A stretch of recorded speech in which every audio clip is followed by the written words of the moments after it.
In this episode, you won't believe the campsite we scored, and one of our most favorite hikes that we've taken in a long time.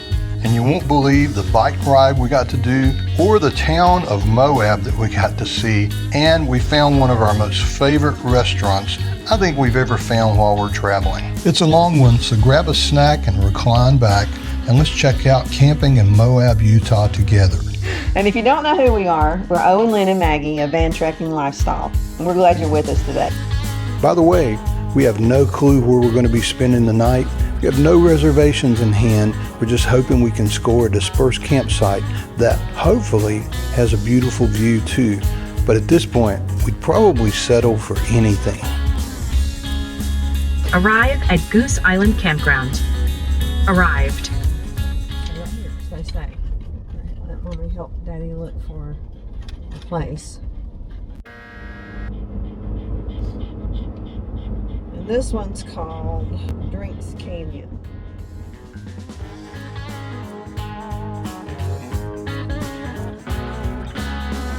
Might be a challenge to get in there, but You can do it. let's see.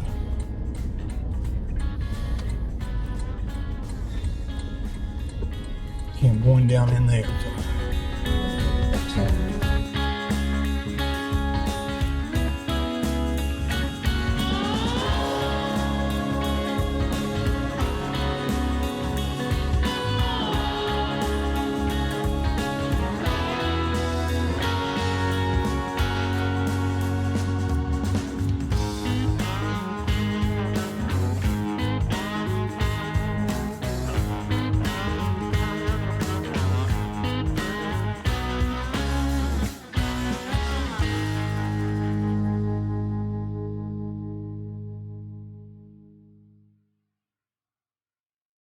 So what are you doing, dear?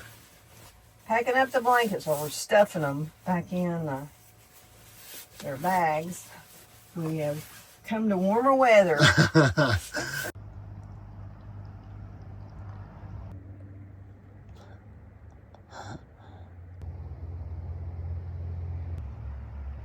We're off to see the arches. We're off to see the arches. We're staying outside of the park in a wonderful BLM designated camp spot. But that means we got to drive in order to see the arches. And that's okay. That's absolutely perfect. Yeah, this is only like $10 a night, and it's right beside the Colorado River in between two canyons. There's a lot of road noise, but you know, hey, there's can't be perfect. But it is a safe enough place that we're able to leave Maggie inside the RV with all the fans on. We're at 85% on the batteries.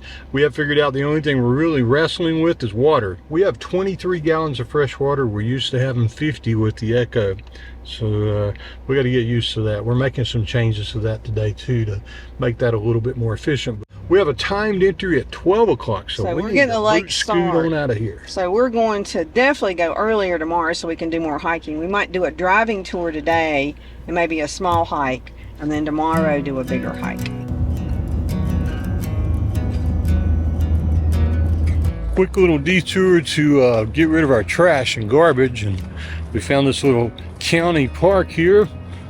Both of us got a little excited about this, so we're going to walk out and see where it goes. And the views are just outstanding. You can take this all the way to the Canyonlands, 27.7 miles. Wow. Also to Dead Horse Point, where we're going next. It is beautiful.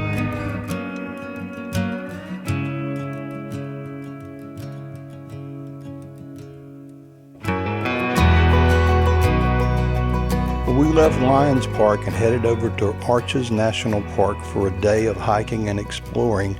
That video is on our channel, and I'll put a link in the description below as well as a card up above, so you can watch that if you want to.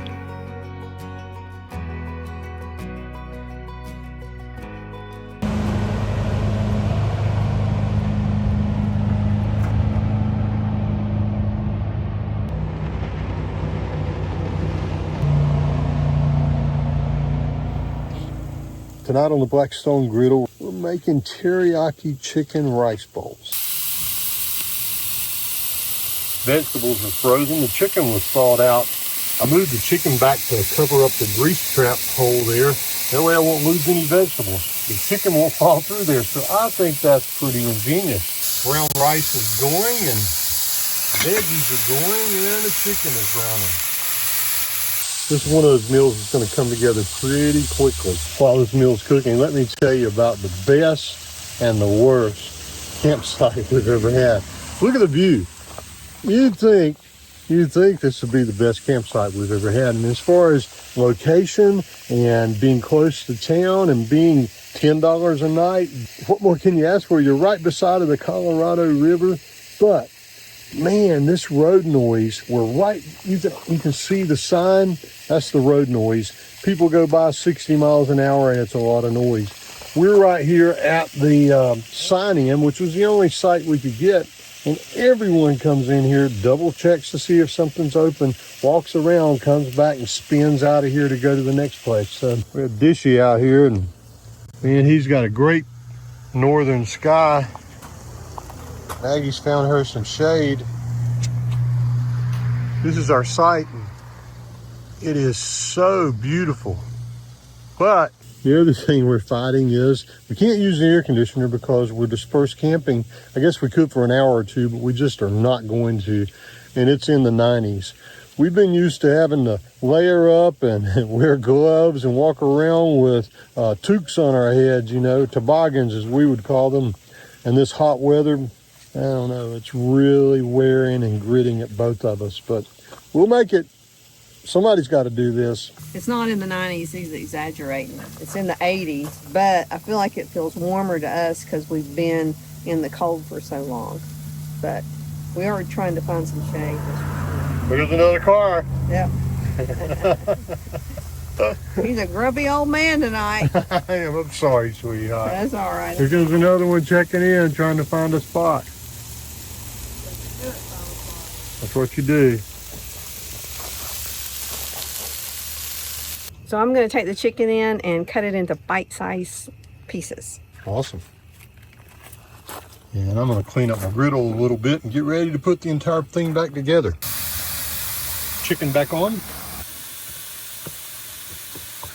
Classic stir-fry sauce on this.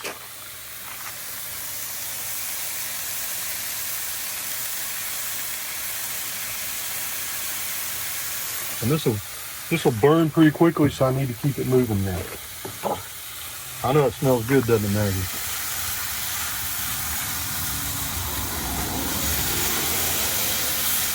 And we're gonna start out by layering some rice on the bottom. I'll do that in both bowls.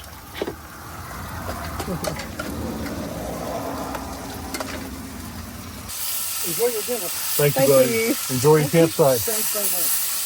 So now let's layer the chicken and veggies on top of the rice. And that looks good, doesn't it? It's really good.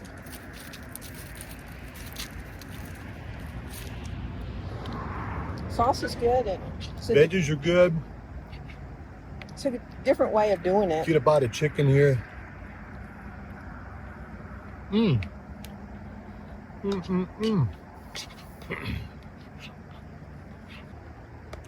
Good meal. Look at the view behind us too. Right. Put the camera looking over our shoulders in a minute so you can see what we're seeing. Good. I'm glad you like it.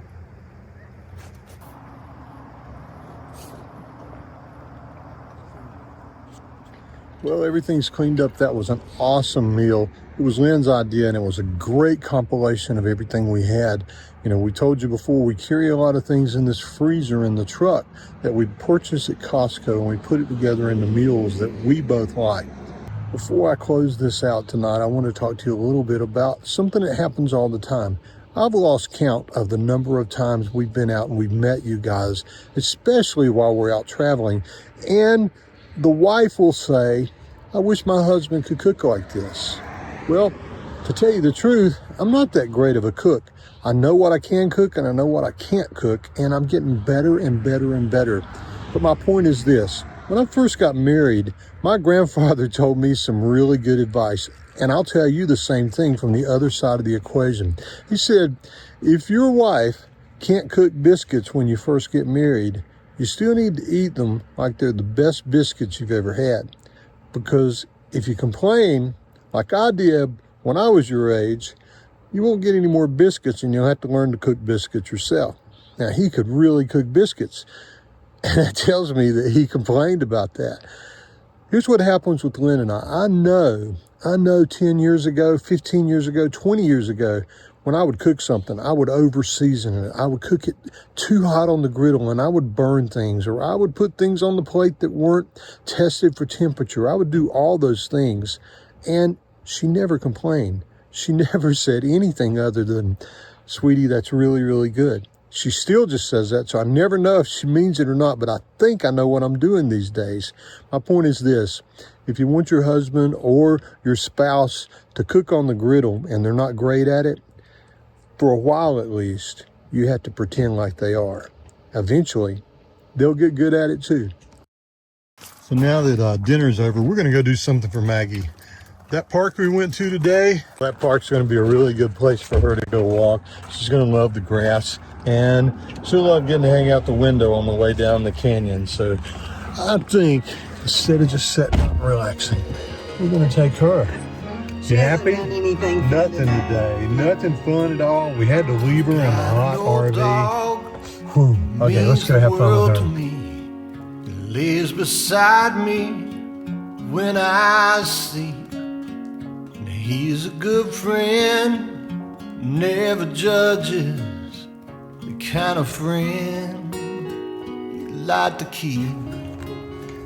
And in dog years, he's pushing 90, still likes a ball, loves our cat. And every day he puts behind him 7 days. Happy tails. I won't get back. Both of them. And it's not fair, he's getting older, much faster than his mom and me. Tired bones on sore muscles, but one of these days a new pup he'll be. Herding sheep up in heaven, waiting there on me, chasing balls with the angels, just as free can be. Some say dogs don't go to heaven. Somebody tell me that's not so. 'Cause if my old friend's not there waiting, Guess what? to go.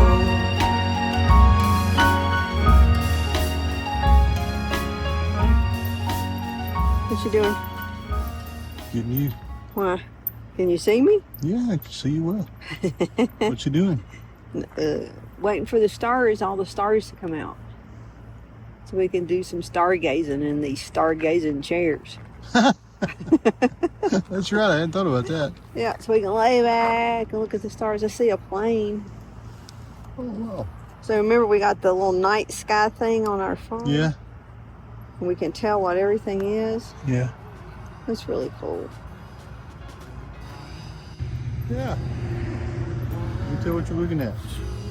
Like there was the big Milky Way that you took last night. No, I got the Milky Way last night. That was an awesome picture. Of course, Maggie's just out here enjoying being outside. She loves it.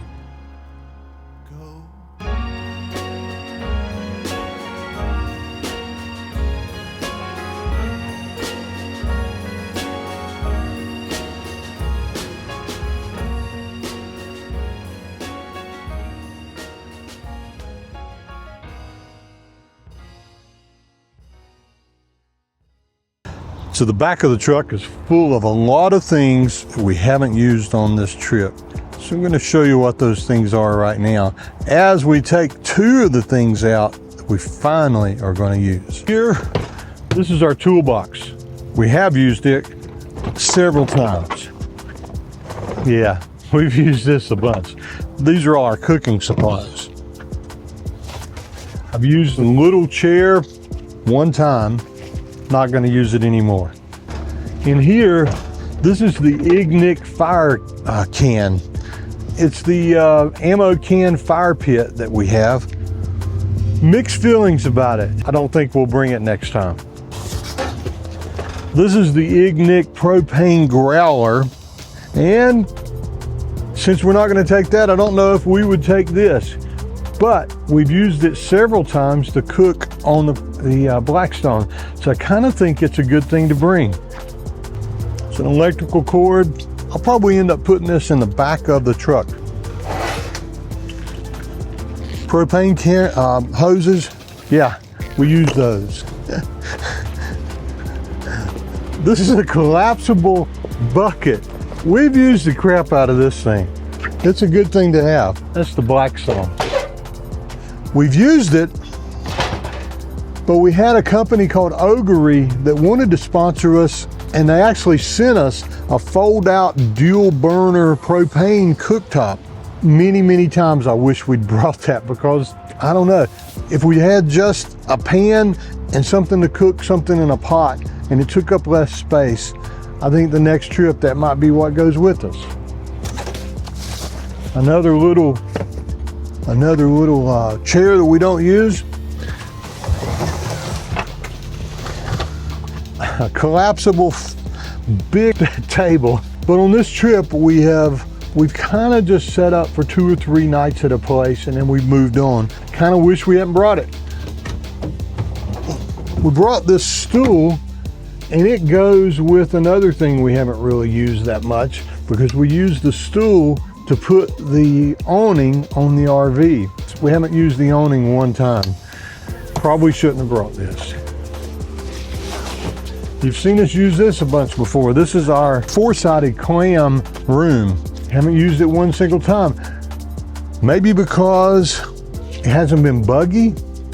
We thought about using it for shade, but when you use it just for shade, it's really hot to sit in. So I don't know, probably shouldn't have brought this either. Time for me to help you get the bikes out? I think so, sweetheart. Turn this on. All right, we're gonna lift the bikes down.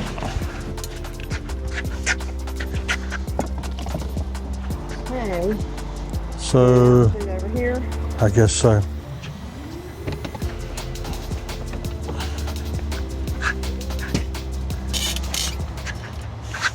That worked.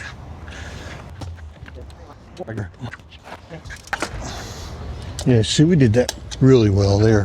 So that gets us to the number one thing that we're going to move back into the back of the truck.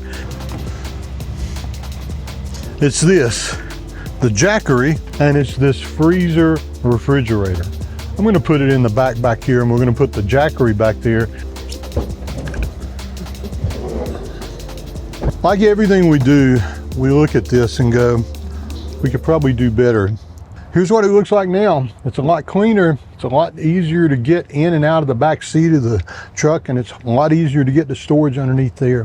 For now, I think we're gonna get on the bikes and go for a ride.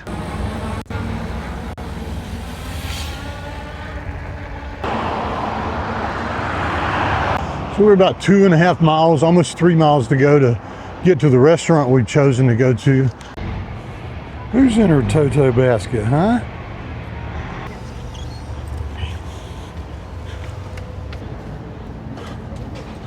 All right. It's like kind of strong. Oh no, this one. And then there's only gonna be the black view. It's more on the darker side. Maggie's keeping an eye on everyone that's coming up here. This may be crazy, but I ordered nachos again. I've been thinking about those nachos we had when we were in the Grand Tetons, and hopefully it's good. We're gonna split it. We're going to split it.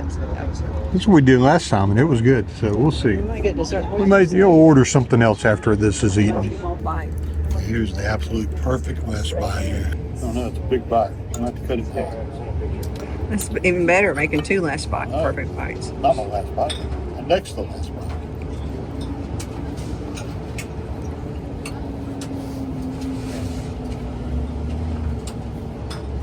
We're splurging There you tonight. are. Look at this. 2 stuffed churros with ice cream. Wow. It's good Whipped stuff. cream. little bikes were still there when we got back to keep Maggie up on the Toto basket. That young guy just ran by and said that Maggie looked like Toto. And told him he was way too young to know what Toto baskets were. Said he watched that show movie with his grandmother. That's a good thing to do with your grandmother.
You know, before all those cars start coming by, I felt like I really get used to waking up and walking outside to this. I mean, is this not the makings of $1 million campsite right here? You guys are going to get tired of us showing you this, I'm sure you are, but I don't know. For us, it's been just the one of these idyllic places to come to. Pretty happy. See what kind of day we have today. We have a little girl. I've told you 100 times, she loves her bed. She just loves it. Putting on the dog. Yeah, I guess that's what you call it. So this is the trail we're doing today. It's not inside of Arches. It's just right down from our campsite. This one has something called a Moab Trail Ambassador here. They're set up giving information about this trail and making sure you're safe, and have maps and everything else. And well, we're only about a mile away from our campsite.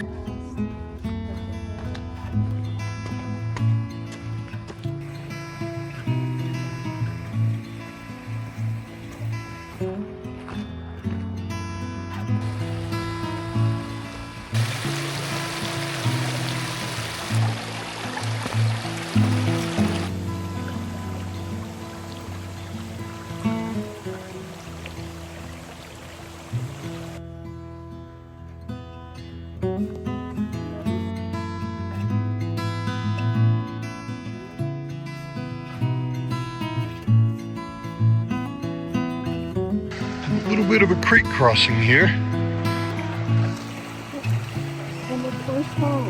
No, you'll make it. We didn't bring our trekking poles.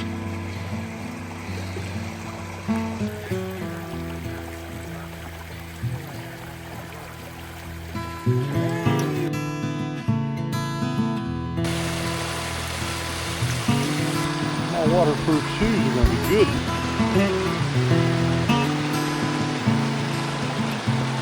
Slick.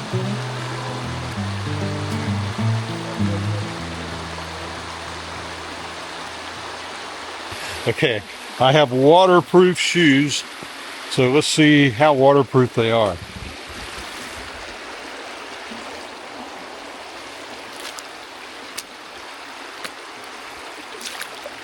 That got deep there. I stepped on that rock there. Somebody put that rock there. Yeah.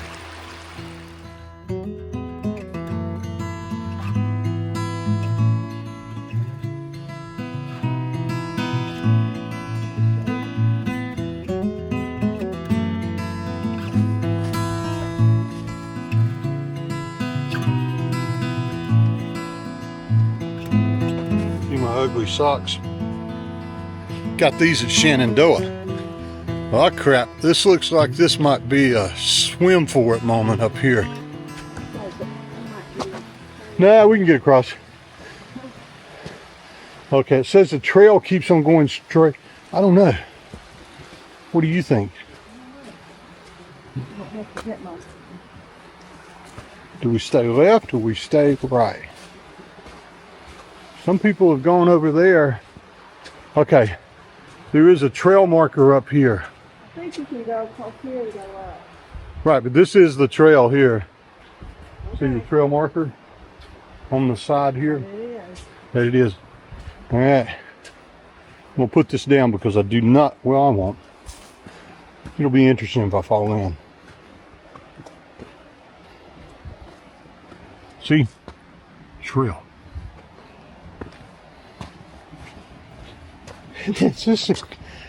This is a better hike than the hike we went on yesterday at Delicate Arch. But what's a better hike for us? May not be a better hike for you. Everybody has to go at their own pace. Everybody has to go. Well,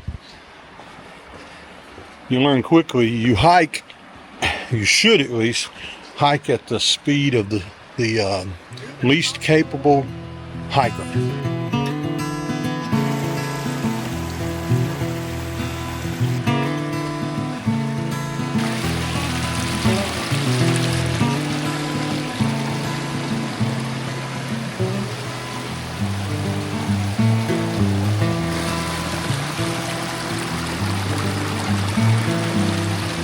Let me come back and get you.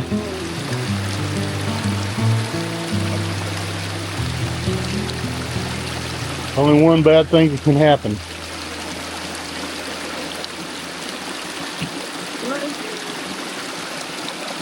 Wait a minute, let me come down a little bit so I can grab your hand. You did it!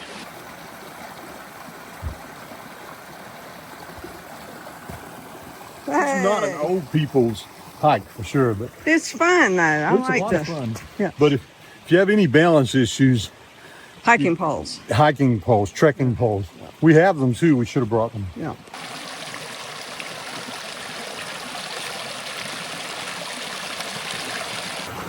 We downloaded all trails for this, and we are on it. Yeah, we are on it.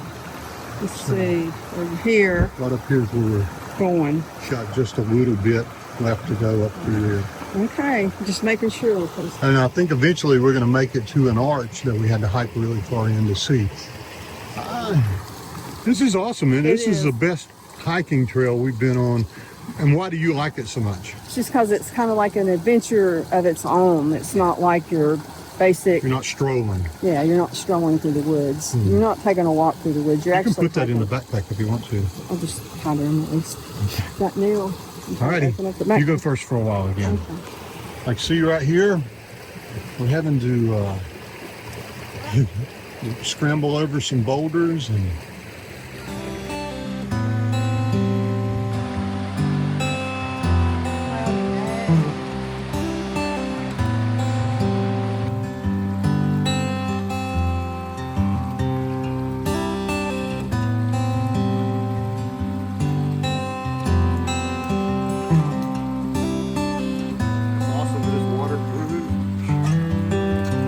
You did get him a little wet that time, didn't you? about bit the dust on that one. So there were a couple stream crossings. Might need to redefine it. A couple. There's a trail sign right over there. But you could get off the path and go up if you wanted to. We, I think 4.5 miles is enough without diverting. So all these little rocks look deep. That is deep.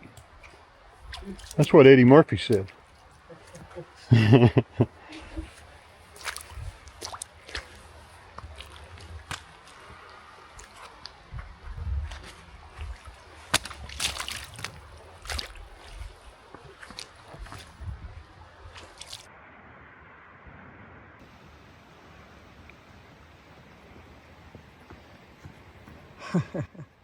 Showing off.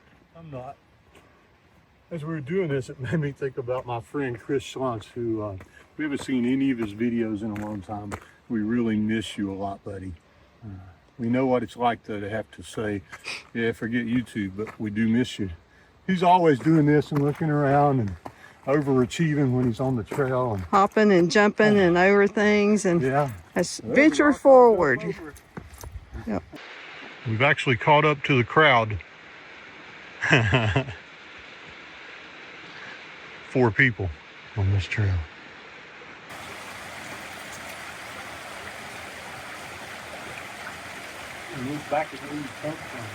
Well, no, don't ever forget to look back.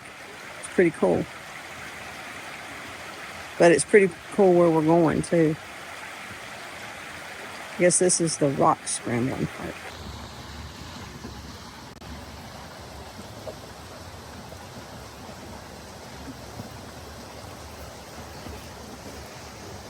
Right, now it.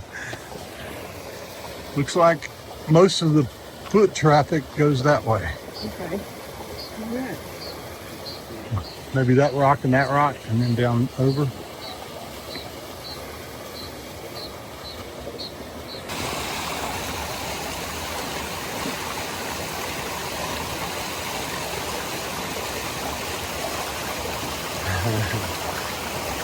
Way to go. So this is not marked that well, but I guess there are multiple ways of getting there. We're still trying to figure out the best route to cross over. We're about 1.5 miles into this trail right now, if that's what you're basing your hike on. You're an idiot if you're basing your hike on our hike. It's pretty, but we don't know what we're doing. Be careful, it's slick. Yeah. And it's going downward. Yep. It's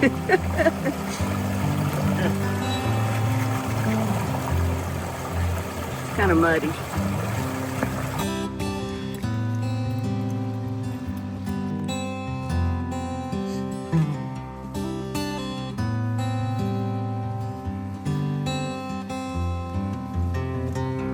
Here's what she didn't show you.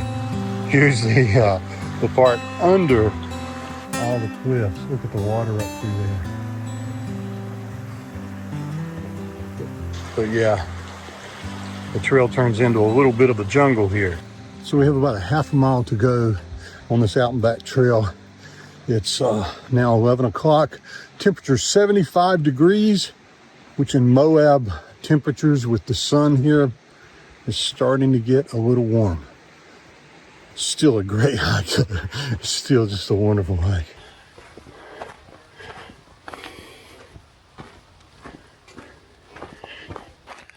We just did one little cliffside scramble, and it looks like we're going to have another rock scramble coming up. Well, rock scrambling begins now.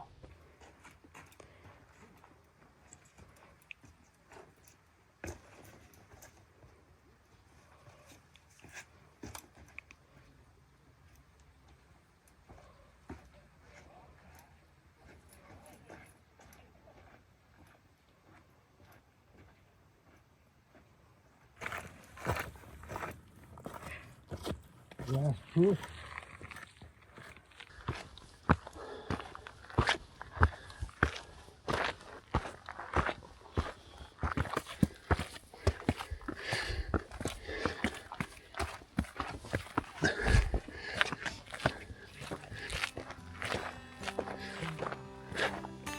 So that's it. That's the natural, that's the bridge there. The natural bridge opening.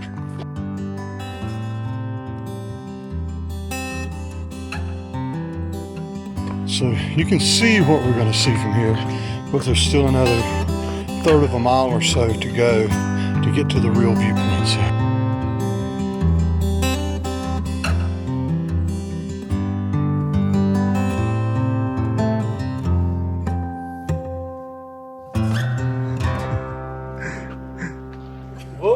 Kylie can't. That's funny.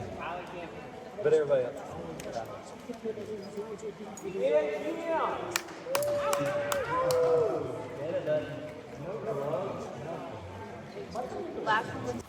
What a hike.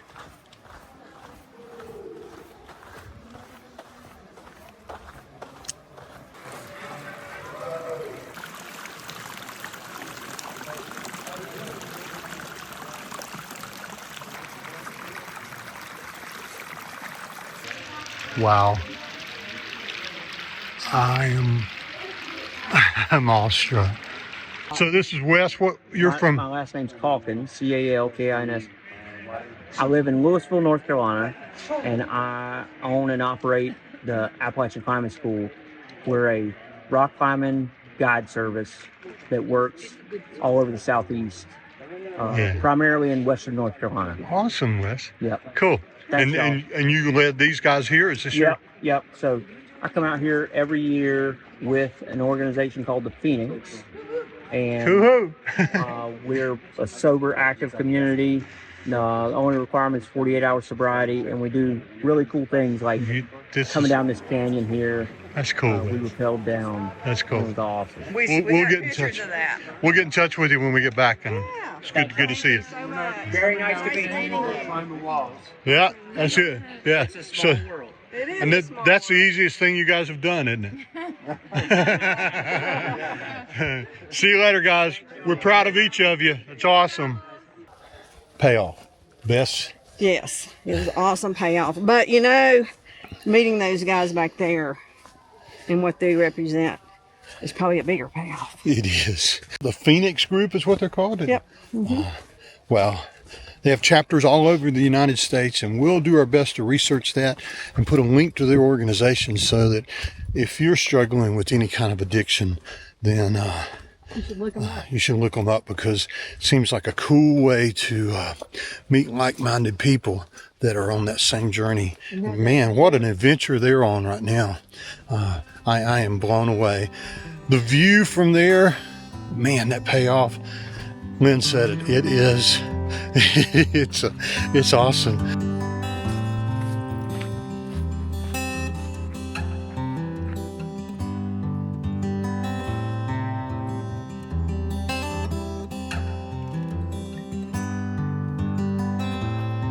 Yay, back to the trailhead and the truck. Don't know if you can see that or not. Sometimes this doesn't come out. 92 degrees outside right now when we finished our hike. I thought it was in the 80s, but it's a lot hotter. It's getting hotter in here. Well, we got back to the base camp, and we need to rest a little bit, but we don't have enough power. I guess we could turn the air conditioner on for maybe a couple hours, but we just don't need to. We open up the back door, air's coming through here. We turn the exhaust fan on. It's not really a Max Air fan. I always call it that by mistake, but turn it on. We have the augury fan blowing this way, and we have the door open. There's quite a bit of cross ventilation, and it's not bad at all. Well, that's one thing I don't understand about the base camp. You have all these beautiful windows that you can see out of, but only 2 of them, small on the sides in the back, open, and they don't open very much. Just a little. So I don't know. They should rethink that somehow to try to make their windows open. But when you have the door open and you have this back door That's open, true. the cross ventilation right here at the bed is awesome. So It doesn't feel bad at all to me. they also say whenever it gets really, really hot, the best way to sleep is one sheet and naked. Not going to do that. We're not going to put you through that. And it helps when your pup dog loves you and she wants to give you a bath. Got some stinky feet.